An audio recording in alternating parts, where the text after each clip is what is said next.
This week on Taste Utah, we're in Sandy, near the base of the Cottonwoods, visiting majestic Caille. Setting foot on this breathtaking property is like stepping into a fairy tale where you are the star of the show. The food has always been simply spellbinding, and they even grow and handcraft their own wine. But the story doesn't stop there. From their famous peacocks roaming the grounds to deer and other furry friends finding their way through a snow-filled vineyard, Caille is a magical slice of heaven all year long. Behind every good food story is a great people story. Taste Utah brings you the faces behind our local flavors, from soil and seeds to the variety of our authentically Utah restaurants. The views along the way, they're not bad either. Food is a necessity. It's how we create it, craft it, and experience it together that truly connects Utah's restaurant community. The secret to our sauce is simple. It's our farmers, artisans, chefs, restaurateurs, and hospitality professionals that make Utah a dining destination. You always have a seat at this table.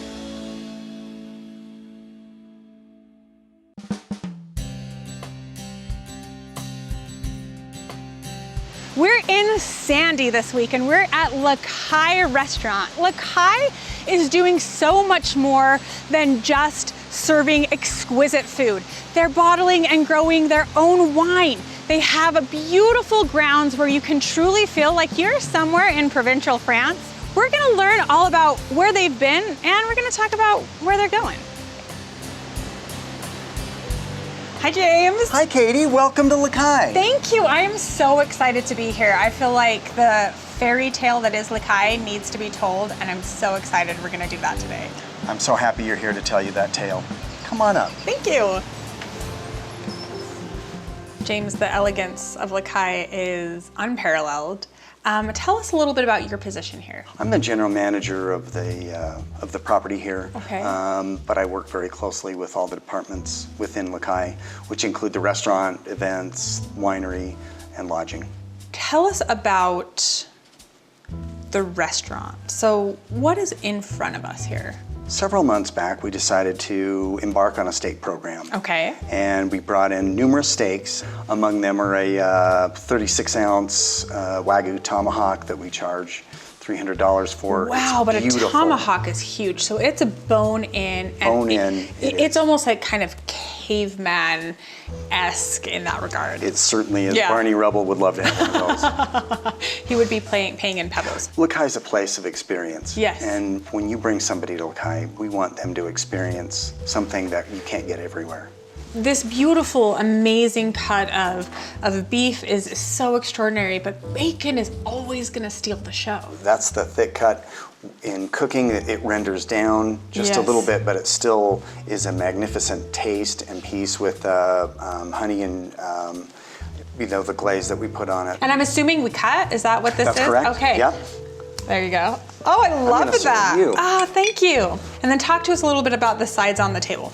Well, you've got your, of course, beets. We take fresh beets that we buy locally, and we're going to pair that up with goat cheese underneath. And you've got heirloom carrots. Some pistachios, which just creates this beautiful texture. I'm stealing them right away. Yes, and green beans and... love it. Looks like cashews or peanuts. And, cashews. Beautiful. There's a unique blend of flavors, and that's one of the things that Billy does best is blend flavors that you would not really imagine complement each other, and it turns out to be a fantastic dish. How long has Caille been open? Well, there's been a restaurant on this property for more than 50 years, but 50 years. This location right here, within these 22 acres, we've been here for 48 years. So you travel down this, regular road, and then you see this little sign and this beautiful driveway that just beckons you. Come up and enjoy and explore. And whether there's snow on the ground or the sun is shining, it is just such an exquisite experience up here. Driving up to work here is a pleasure every day. I can't even imagine. Between wildlife and flora and fauna, there's always something new. This transition of ownership, let's say.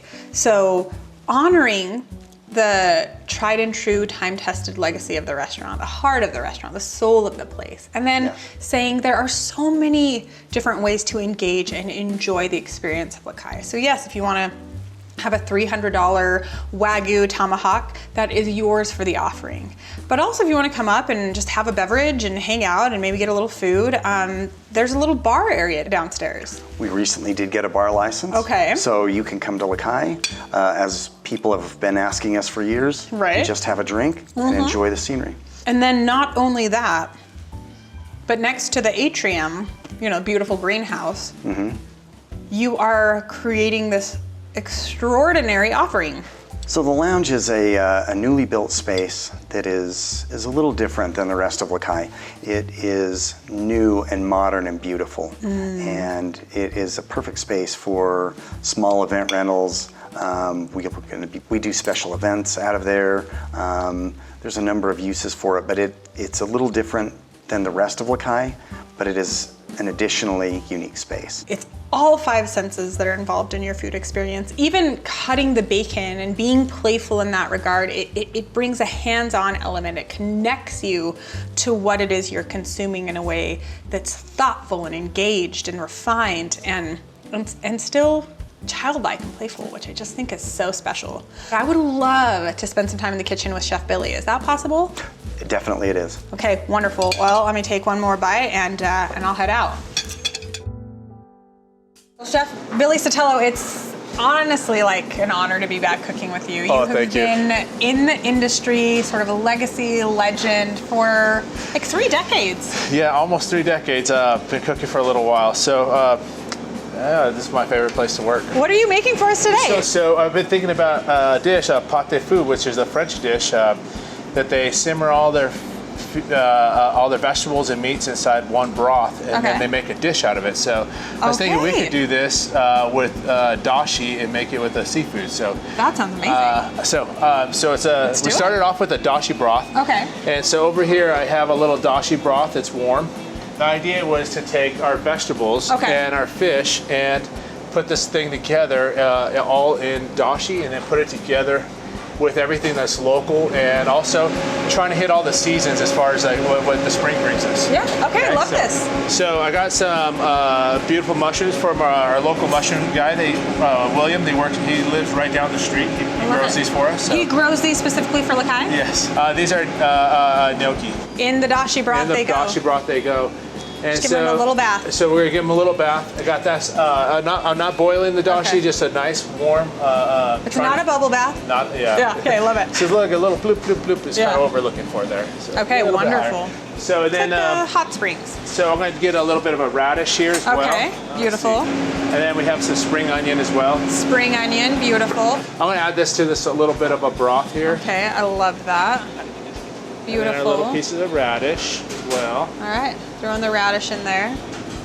I love that. And then so we have some nice, beautiful turbot. Our fish purveyor was calling me up the other day. He said I have some nice turbot. So we're going to take a piece of this turbot here. I seasoned it, so we're going to start to cook it. I love it. That pan, I can see the smoke coming off of it, so it's going to start to sear the moment it hits it. So we're going to let this sear up like how we're doing here with some decently hot. I kind of turned it down just a little bit. So you bring it to a smoke point, then you turn it down just a little bit so it doesn't burn. It just kind of naturally cooks nice, and you can hear it. You should always be able to hear your food when you're cooking. You can tell where it's at. Oh, look at that. Beautiful, golden brown, delicious. All right, so next we're going to start to plate this dish. Okay. So what I would like to do is start with the fish, if you want to. Yeah. Here, use this and this. Because it's going to be hot. That's going to be really hot. Oh my gosh. I love it. Right out of the oven. And then just right in the down. Center, Okay. It smells so amazing. Holy cow. So we're taking them out of the broth. It's not like you're just dumping that thing over the fish. No, we're not. This is presentation and plating at its finest. So what I was thinking with these radishes, if you'd like to shingle them, let's shingle them like maybe here. Okay, on the corners? Yeah, just right there. Oh, just right along. Okay, perfect. Yep. Just kind of like that? Kind of like that, yep. Oh my gosh, this is so fun. I've never done this before. Okay. So I'm the world's greatest sous chef here. Yeah, Utah's favorite sous chef. That's what I call myself. Okay. And then maybe a couple, one here and one here or something. And just upside down like that? Or? Yeah, upside down, or it is however you feel it looks like the best to you. Oh, I love that. And then let's put a little bit of these spring onions. Maybe we'll kind of make a little pile. Okay. This little pile lives right here. We got some of these spring or chives that are blossoming. Oh, they're so beautiful. So you want to just pick a couple leaves and let's say just scatter them around. Okay, pick them with the tweezers or my fingers? With your fingers. Okay, yeah, absolutely. Just pick off a couple of little leaves. Yeah, just make them really nice in there. Same thing. So this is a uni. So I got these Japanese sea urchins. This is like one of my favorite things. This is beautiful. Let's put him right in here. It's delicate. It's buttery. It's salty. Oh, so good. The sweetness and saltiness. Oh, so good.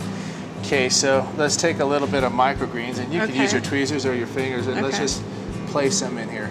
All right.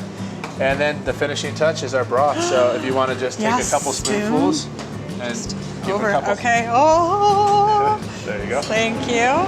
Now, what if I got some garlic? Is that going to be okay? Yeah, or it's no? totally fine. Okay. It's supposed to be, a couple You of kind of want a little, right? Yeah. Oh, that's so good. Oh, it's so Perfect. pretty. Thank you so much for all that you offer to our Utah food community, our food family, and the way that you show up and mentor people, not just your chefs, but your customers, your guests, the people that you serve, for them to really enjoy new and extraordinary food. Enjoy. Thank you, Chef. You're welcome.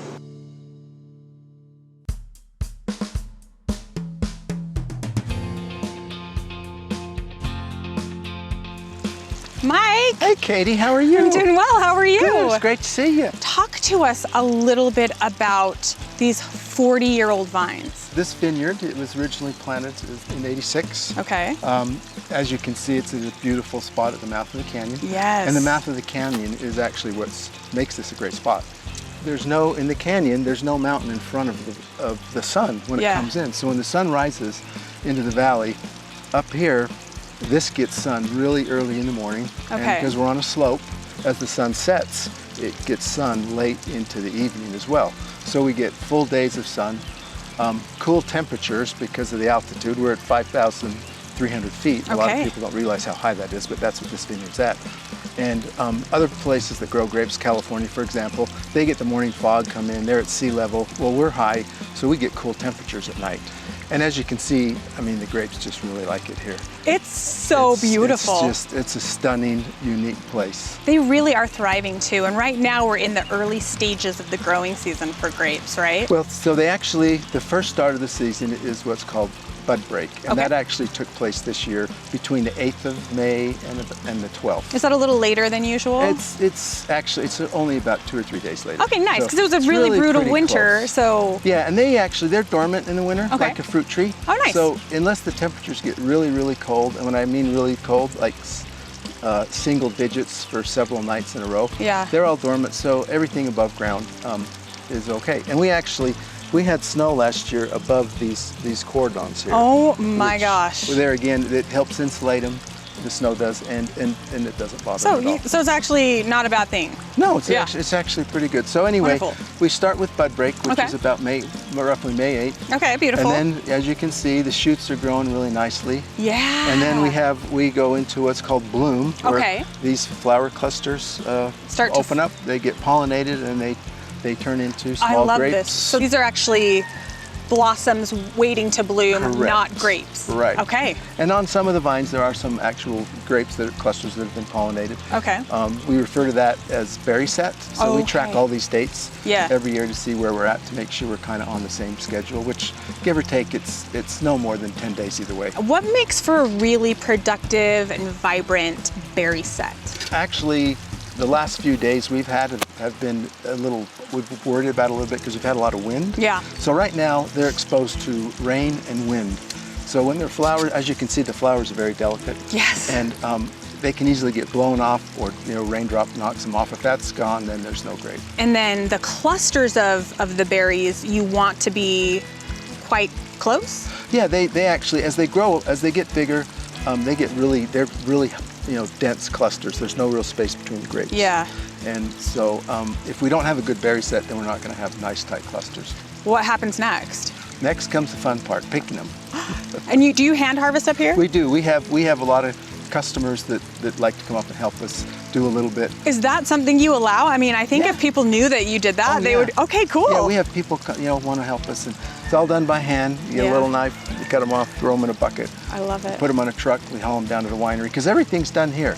Yeah. We grow the grapes, we process the grapes, we ferment the wine, we bottle the wine, and we sell the wine. Everything is done on property. Everything's That done is here. so unique, and at the foothill of a big Cottonwood Canyon. Yeah, it's very unique and ideal. And as you can see, the grapes love it here. Now, what kind of grapes are you growing? What are the varietals? So we grow Seyval Blancs, Okay. which is the vast majority of what we have, and then we grow, those are white grapes. Okay. And then we grow a red grape, the name of it's Dornfelder. Dornfelder. Dornfelder, okay. Dornfelder, and it's actually a German, heritage grape. Ah, das ist sehr gut. And we use it to make our rosé wine. Could we go and see where that all happens? Yeah, we have our winery. Everything that has to do with making the wine itself has to be done inside there. That's federal and state law. Yes. So yeah, we can go down there and take a look Awesome. at it. Well, Mike, I would love to get a little bit more information, a little more history about your experience with wine and as a vintner. Could we do that inside where the production happens? Absolutely. Let's go over to the winery and we can do that right now. Awesome. Thank you. When I was really young, Okay. I was interested in fermenting. Okay. Like grape juice, apple juice, things like that. I don't know why I just was. Yeah. So I started at a really young age, just for fun, making fermented products. As far as making wine professionally, I've been at Caille since 2015. Here in the production facility, you take the grapes right around what time would you say is your harvest season? We usually pick them probably the end of August to the middle of September. And then you crush them. Correct. So we have two presses that we press them, and everything that's done right in here. Okay. We bring them up, we put them in here, we press the juice, put it in a tank, and then clean everything up and take it. We have a garage down at one of the houses on the property that we store all of our other equipment other than our tanks. We don't like to move the tanks around. We like to leave them here. Yeah. And then the wine's fermented in here, it's aged in here, it's bottled in here. And once it's labeled, then we take it over to our state package agency, which is located on another part of the property. Which is so great. So that's where people can actually come and purchase the wine if they want to at the packaging agency. Correct. And it's a state packaging agency, so it's just like a little state liquor store. But we only sell our wine. You can buy it at a table in the restaurant if you're enjoying. There's a bar area that you could even sample it at. Or just buy it through the packaging store. Right, and we also offer wine tastings. People can come up here and taste our wine. We do it on Wednesdays and Saturdays. On Wednesdays, we call it Wine Down Wednesdays. I love that. And Saturdays is Sipping Saturdays. Sipping Saturdays, Wine Down Wednesday. Why not at Caille, right? Yeah. So we offer that, and we do that every Wednesday and every Saturday. I love it. It's so thoughtful. I mean, the whole process of what you're doing is very intentional. It's very thoughtful. And I just keep thinking, I'm looking at these two bottles over here right next to you, the one that you just bottled and then the one that you've labeled, and what it takes to go from where we just were in the vineyard to this to that. We bottled this a few days ago. This is the 2022 Enchante from our white grapes. Okay. And this is what it looks like without a label. And you dress it up fancy for Caille. With the label. These grapes were grown here, brought down here, fermented here, aged here, bottled here, all in this room. And then once we label it, we take it over to our state package agency so we can sell it. I love that. And everything's done by hand as well. The corking, there's one of our corking machines. So you're doing every bottle hand. like this with the cork in it through these machines? Yes. It is truly a Taste Utah story in a bottle, which is really, really extraordinary That's nice. and I like special. that phrase. Just thank you so much. Thank you. It's always a pleasure to have you at Caille. Thank you. Easton, this is such a beautiful bar area. Thank you. So this is officially the bar at La Caille. That's what we're advertising as. We are the bar at La Caille. So you've got this main area where your bar area is. Okay. This next room, and then our patio. That way guests can enjoy drinks and appetizers outside. You can get amazing beverages here. What are some of the beverages that you offer? So this one that is right in front of you, it's called a Juniper Lily. Oh. So that is actually made with our Alpine gin. We love to be local. So it's Alpine gin, juniper, and clove simple syrup that we make in-house, fresh lime juice, and a fresh egg white. And then that beautiful spiral on top is actually Angostura bitters. And then a little bit of Lillet Blanc, so you get that little wine aperitif in there. Oh, beautiful. Just, yeah, that's wonderful. And in the shape of a heart, so cute. And And then this is our minty pear. It's our take on a summertime mojito. So, you know, you got fresh mint, fresh pear. The mint actually comes from our garden. Oh, I love that. Straight on the property. You know, you've got dark rum in there, and then simple syrup and lime juice, and top it with club soda, and you have a great summertime drink. I love that. So Yes. it's dark rum that's making it dark, not some kind of addition of cola or something Yep, like that. absolutely. I imagine you guys are making all your own simple syrups, lime juice, lemon juice, all that kind of Yep, stuff as well. freshly made. We make it every single week. So fun. It's just super fun. Is your here. job so fun? Yes. I mean, I would love to work up here. I'm like sort of romanticizing that on some level. And you also offer that incredible peppercorn maple glazed bacon that we saw upstairs in the dining room. Down here as well as escargot, mussels, some of your more traditional, lighter, first course style fare. Absolutely. We love guests to, you know, if they don't necessarily want to go upstairs, they can still get the La Caille feel downstairs. I mean, our day here has just been unbelievable, and it's been such an honor to be able to storytell. And I told James at the beginning, like, we were going to talk about the fairy tale that is La Caille, and it is a fairy tale. Yes. It continues to grow and expand. It's sophisticated, it's elegant, it's refined, but it's also whimsical and playful, and just such a special, authentically Utah food story. Yes, that's what we love to do. We like to make our guests feel magical. Thank you so much. Of course.